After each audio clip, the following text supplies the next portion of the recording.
Hello everyone, it's same old Matt, same man, but different location, which I do not want to keep continuing. This is my sister's house, but I'm in it to film this for you. Anyways, today we're gonna be covering Jimmy Neutron and the world that he lives in. So at a show of hands, how many of you have watched Jimmy Neutron in your day? Can't see any of them, but I hope you did raise them. Let's just get into it. So Jimmy Neutron, you probably remember him as the kid with the unusually large head and the rocket that's made out of spare parts in his dad's garage.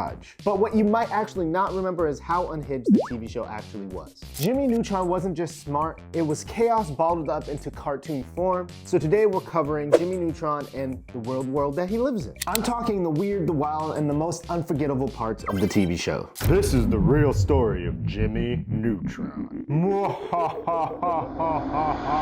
You do some diabolical edit right there? I don't know. My editor's pretty dope, y'all. Y'all should get an editor like my boy. The name Jimmy Neutron wasn't just born in a bedroom. No, it was far more mysterious. Had more mystique. It had more class, more character. It was born on a walk with his dog. It just clicked. Actually, like you should, if you want to like or subscribe, or maybe just hit those notification bells. Anyway, that's how Nickelodeon ended up with one of the most iconic original franchises. A Walk with a Dog. But here's where it gets wild, because you know that Hollywood and these TV stations don't really like to stray too far from traditional norm. But with Jimmy Neutron, it actually didn't come out with a pilot first. It came out with its own movie before the show even aired. The movie featured alien chickens abducting every parent on Earth, Jimmy and his classmates building spaceships out of carnival rides to go save them, and somehow it worked. In my opinion, it wasn't a marketing gimmick. It was full of life. It was loud, it was wild, and it was full of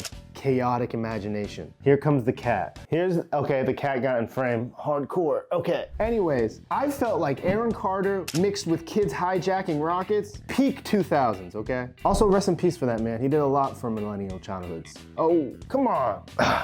Being that Jimmy's inventions were already in the show, it already set a tone for the series. Dangerously overpowered and incredibly creative. It made science look cool, yet a little terrifying. The success of the movie gave Nickelodeon the confidence to greenlight the show. But what we got wasn't just box office leftovers, it was its own twisted, crazy universe. So the show followed a very loose formula. Jimmy usually invents something to save the day. It works too well, causes things to go sideways, and then Jimmy has to come together to save the day again, which occasionally is by causing more problems. And I think that formula worked because of the characters. Carl's literally allergic to everything, has a libido of a confused goose, and probably needed therapy more than he needed friends. Sheen was a walking meme that was obsessed with a character called, or my mistake, obsessed with an action figure called Ultra Lord, and was probably Nickelodeon's very first canon ADHD character. Cindy is Jimmy's biggest rival, yet secretly his crush,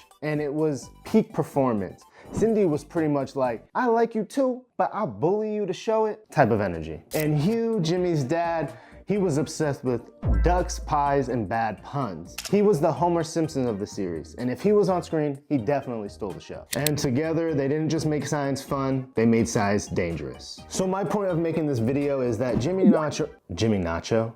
So the point of me making this video is that Jimmy Neutron didn't just get weird, it spiraled into pure chaos. Let's talk about some of the weirdest episodes. In Carl Wheezer, the boy genius, Carl Wheezer has a dream that he replaces Jimmy as the boy genius and takes Jimmy and uses him as a human science project in front of the whole class. Strange thing is, Jimmy gets electrocuted in the dream and he feels it in real life. In another episode, Pants becomes sentient. Yes, Pants try to take over the world. Jimmy has to invent a gun that shoots clothing pins to stop them. There's an episode where Jimmy's nanobots get a mind of their own and start worshiping Jimmy like he's some type of god and threatens to take out anybody who disagrees. In one of the most infamous episodes, Jimmy switches DNA with a hamster.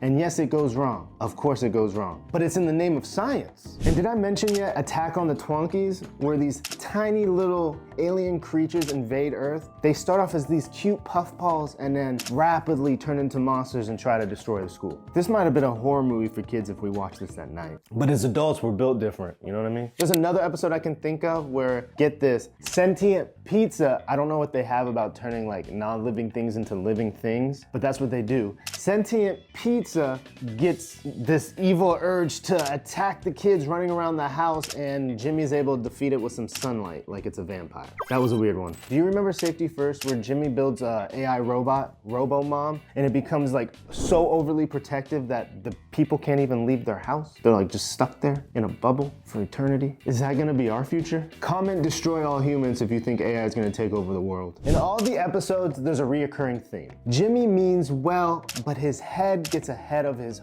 heart, if you know what I'm saying. I think his inventions are all reflective of his anxieties, being alone, not being enough, not being smart enough, and just losing control. The show constantly tiptoed through comedy and horror, but at its emotional core, we could see that it's just Jimmy always wanted to do good. He just didn't exactly know how all the time. And honestly, that's probably what made the show work. Jimmy didn't always win. Sometimes he would lose, but when he did, it felt earned. Eventually, Jimmy Neutron pushed the boundaries further. The Jimmy Timmy Power Hour broke the internet before the internet was even a thing. In this 2D Timmy and 3D Jimmy crossover, worlds collide. Even Cosmo and Wanda don't understand the science, but it makes perfect sense. And these weren't by any means lazy specials. These specials pushed the plot forward, especially Jimmy and Cindy's relationship. Speaking of which, their romance is one of the best slow burns in cartoon history. Every insult was flirting.